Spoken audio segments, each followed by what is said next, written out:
read. Just then, the front door opened, and Grandma Sylvie walked in. A worried expression on her face, having heard the escalating screams from downstairs. She spotted the joint. She spotted Izzy's wild-eyed, disheveled look. And she spotted Dave's grim, yet bewildered, face. Traumatized. What was you doing? Mott was just minding my business, like you should be, David. Your emotional eruptions, darling, tend to attract unwanted attention. What are you going to enjoy, David? What? A joint? Easy, motka no ove kep, what weed smells like. And that dear, on your teenage. Son as sock drawer. It, este too high grade, too artisanal, too sophisticated for his palate. Uli speechless. Izzy gaped at her. And how do you know that? Grandma Sylvie. You retired. You supposed to be knitting doilies and watching daytime television, not frequenting back alley cannabis dispensaries or hosting clandestine pot-tasting parties. Onatized. Grandma Sylvie calmly picked up the joint, inspecting it with a knowing, almost expert air like a sommelier assessing a fine wine. Traumatized. Mott go to a private club, dear. A very exclusive, very discreet, highly sophisticated club. Bunch of rich kids around, you know. Sometimes their extracurricular activities extend beyond philanthropy, competitive debate, and synchronized swimming. They sometimes dabble in recreational botanicals, for medicinal purposes, you understand. But darling, are you smoking weed, Isabella? No, Mott am not. My personal proclivities, darling, are far more herbal. But you are. That much, dear, is undeniable. Easy to the joint, her eyes twinkling. Ve, capite. Hat, profound amusement. Izzy, baffled, stammered. Okay. Mott was. For my nerves, Grandma Sylvie. My nerves are frayed beyond repair. My anxiety is at a 10. What, boy? What are you going to do about it? On Intimi's side, taking a deliberate puff from the joint, exhaling a plume of aromatic smoke that smelled vaguely of lavender and profound wisdom. Leo, darling, the first step to recovery is admitting it. Now, say it with me. Mott was smoking a joint. Ono quite traumatized. Leo barnicked open. And he slowly descended the stairs, a mournful, martyred expression on his face. His teenage pride wounded. Ott met a kid, Grandma Sylvie. Mott met a drug. You supposed to be lecturing me about responsible choices, about the perils of illicit substances. Right? Just say no. You know, you have to tell my parents that that was yours and not mine. Posenikin. His Mott can get out of trouble, Grandma Sylvie. My pristine reputation, darling, is at stake. My college prospects will be ruined. Officrete. Grandma Sylvie's hopeful, pleading eyes, the bewildered expressions of Dave and Izzy. A deep, private sigh escaped her lips, heavy with the weight of her secret. Why traumatize? My medical condition, darling, is a very private matter. Some truths, you see, are simply too complex to reveal, too fraught with potential for misunderstanding, and far too likely to cause undue panic. Guanyusiers. But, Grandma Sylvie, they wanty, kill me.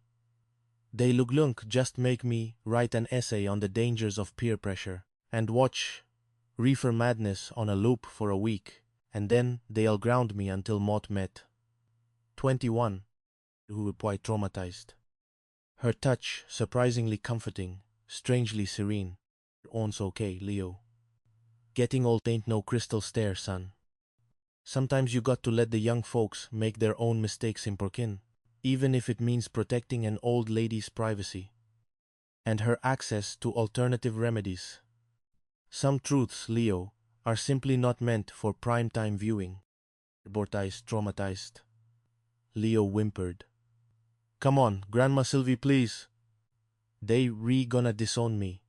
They gonna send me to a reform school for delinquent youths in a remote, snow-covered mountain range, where the only recreational activity is ice sculpting. Obstat. Grandma Sylvie's expression softened, a deep sadness entering her eyes. That's all right, Leo. Mott got a black dress in the closet, and Mott already picked out my burial music. Just tell them it. Amazing Grace, but with a little more funk. Omitting, tanding. Will be a celebration of life, however complicated and herbaceous. And surprisingly well attended, given my connections. We signed to stared at her, his theatre persona, crumbling in the face of her unexpected and profoundly morbid gravity. Grandma Sylvie. Mo don't want to be in the toddler casket. Please. My dramatic flair, darling, is utterly unsuited for such a diminutive container.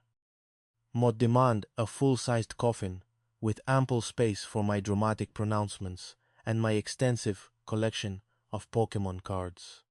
Condescending needle. Okay. Okay. Oh my gosh. Oh my goodness, here they come, Leo. Mott can hear the approaching storm. Oh no. Walk on down before they think you high, Leo.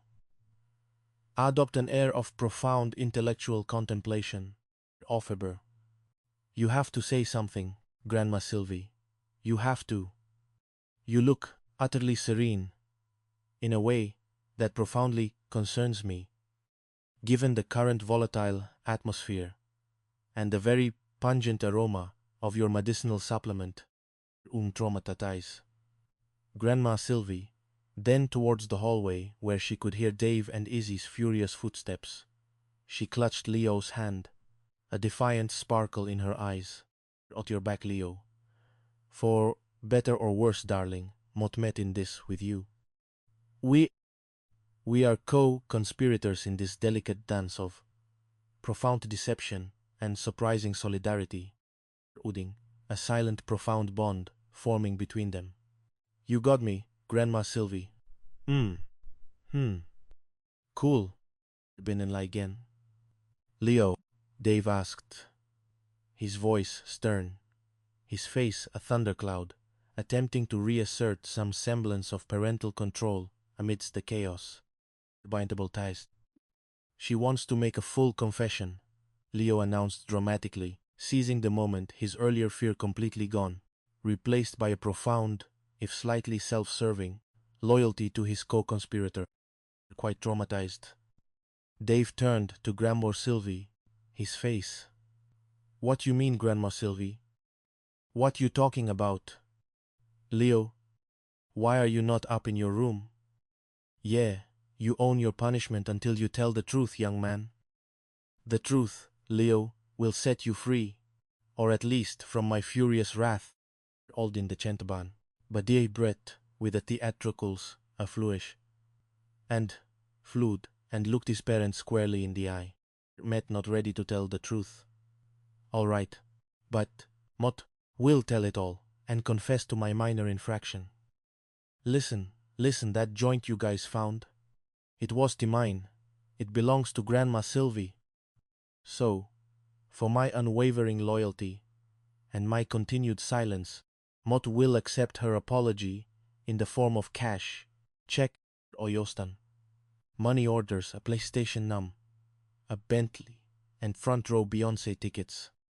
For my profound suffering, darling. The price, you see, is non-negotiable. One, traumatize. Dave's eyes narrowed, then widened in profound disbelief. Ornaby. What? In the form of an ass-whooping, young man, you are not about to sit here and lie on this old woman.